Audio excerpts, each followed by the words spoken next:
বন্ধুরা, আজকে 18ই ফেব্রুয়ারি বুধবার নিয়েছি ইথিরিয়ামের প্রথম ট্রেড। দেখা যাক আজকের ট্রেডটি কি হয়, স্টপ লস খায় নাকি টার্গেট খায়।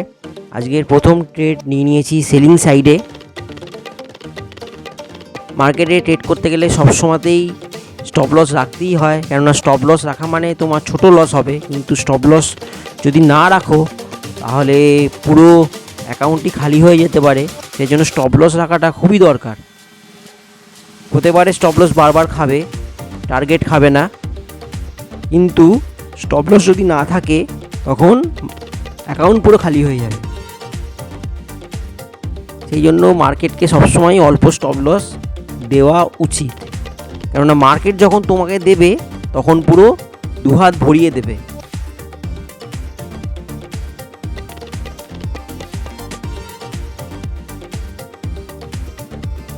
প্রথম ট্রেড মনে হচ্ছে স্টপ লস খেয়ে যাবে, এই স্টপ লস খেয়ে গেল আজকের প্রথম ট্রেড। এরপর আমি দ্বিতীয় একটি ট্রেড নিয়ে নিলাম, এটি নিয়েছি বাইং সাইডে। দেখা যাক এটি কি হয়। এটিও মনে হচ্ছে স্টপ লস নিয়ে যাবে,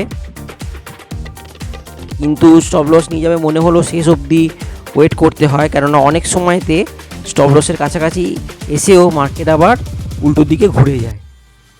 তুমি যদি ভয়তে ছেড়ে দাও তখন দেখবে আবার উল্টো দিকে ঘুরে গেল। সেই জন্য স্টপ লস গেলেও ওয়েট করতে হবে।